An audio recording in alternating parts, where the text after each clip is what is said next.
হাসনাবাদের সীমান্তবর্তী কাটাখালী এলাকায় কংক্রিটের রাস্তার কাজের সূচনা করলেন বিধায়ক দেবেশ মণ্ডল।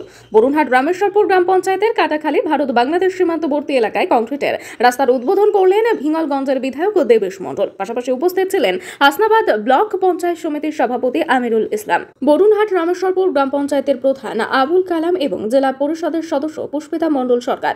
সীমান্তবর্তী এই দুর্গম অঞ্চলে কংক্রিটের রাস্তা হওয়ায় এলাকার সাধারণ মানুষ যেমন উপকৃত হবেন, তেমনি সীমান্তের নিরাপত্তার দায়িত্বে থাকা বিএসএফ এর যাতায়াতও অনেক সহজ হবে। বিধায়ক দেবেশ মণ্ডল জানান, এই উন্নয়ন মুখ্যমন্ত্রী মমতা বন্দ্যোপাধ্যায়ের ঐকান্তিক প্রচেষ্টার ফল। স্থানীয় বাসিন্দারাও জানান, বর্ষায় চলাচল করাই দুষ্কর হয়ে উঠেছিল এতদিন, এখন রাস্তা হওয়ায় তাদের অনেক সমস্যার সমাধান হবে। পঞ্চায়েত সমিতির সভাপতি আমিরুল ইসলাম বলেন, সীমান্তে এমন উন্নয়ন ভবিষ্যতে আরও সম্প্রসারিত হবে বলেই আমরা আশাবাদী। ক্যামেরায় প্রদীপ সরকারের সাথে আজিজুল শেখ, ইএস নিউজ বাংলা। আমাদের অনুন্নত এলাকায় বরুণহাট রামেশ্বর কাটাখালী নদীবাদ, সেখানে সাধারণ গরিব মানুষ বসবাস করে এবং বিএসএফ ক্যাম্প আছে, আপনারা সামনে দেখতে পাবেন। বিএসএফরা বর্ডারে সুরক্ষা দেওয়ার জন্য চলাচল করে, বর্ষাকালে ডিউটি করতে অসুবিধা হয়।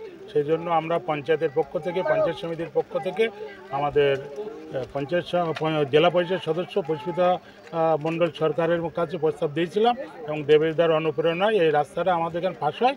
আজকে রাস্তা উদ্বোধন করলাম। এখানে বরুণহাট রামেশ্বরপুর পঞ্চায়েতের অধীনে একটা রাস্তার উদ্বোধন হলো জেলা পরিষদের পক্ষ থেকে। রাস্তাটা একেবারে বর্ডার এরিয়া, ওপারে বাংলাদেশ, এপারে সীমান্তবর্তী নদীর রাস্তা। তো এই রাস্তায় প্রচুর মানুষ বাস করেন।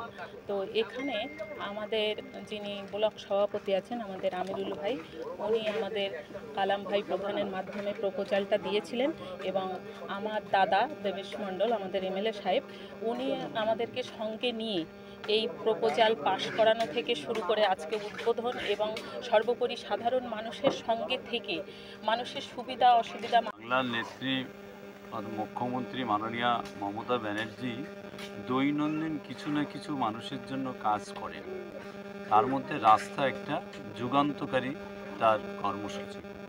সে মুখ্যমন্ত্রীর দায়িত্ব পাওয়ার পরে বাংলার অধিকাংশ রাস্তাই ভালো হয়ে গেছে এবং অলি গলি সর্বত্র মানুষ এখন টোটো গাড়ি নিয়ে চলে।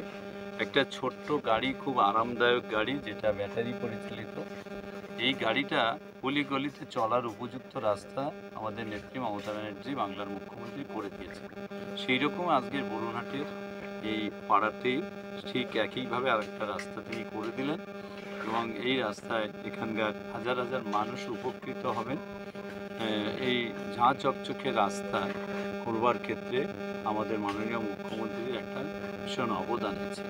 আমরা এই বাংলায় ৩৫ বছর বাম যমুনা শাসন দেখেছি, কোনো একটা রাস্তায় দীর্ঘ সুন্দরভাবে মসৃণভাবে চলা কোনো একটা সময় অতিবাহিত হয়নি বাম যমুনা। রাস্তা মানে খানাখন্দ, একটা দীর্ঘ সময় ধরে অতিক্রম করতে হবে, কখনো বাস গাড়টার মধ্যে পড়বে, কখনো উপরে উঠবে, এই নাচতে নাচতে যাবে। কোনো গর্ভবতী মা সাহস করবে না সেই সমস্ত গাড়িতে করে হসপিটালে। এইরকম একটা দূর সময় ছিল। বাংলার যে দুর্দিনটা দিদি মমতা ব্যানার্জি মুছে দিলেন, এটা কিন্তু একেবারে রাস্তার মধ্যে দিয়ে চরমতম একটা দুর্দশা কিন্তু মুছে দিয়েছে। এই বাস্তবতাগুলো আমরা যখন কিছু পাই না তখন ভুলে যাই। রাস্তার একটা যুগান্তকারী মনে হয় কল্যাণ হয়েছে এবং এই রাস্তাটা আমি দেখলাম প্রায় 30 লক্ষ টাকার মতো, 29,68,000, তার মানে প্রায় 30 লক্ষ টাকার রাস্তা এটা করছেন। তাই 30 লক্ষ টাকা শুধু নয়, তিনি একটা দিনের কর্মসূচিতে 16,000 কিলোমিটার রাস্তা তৈরি করেন, কত তা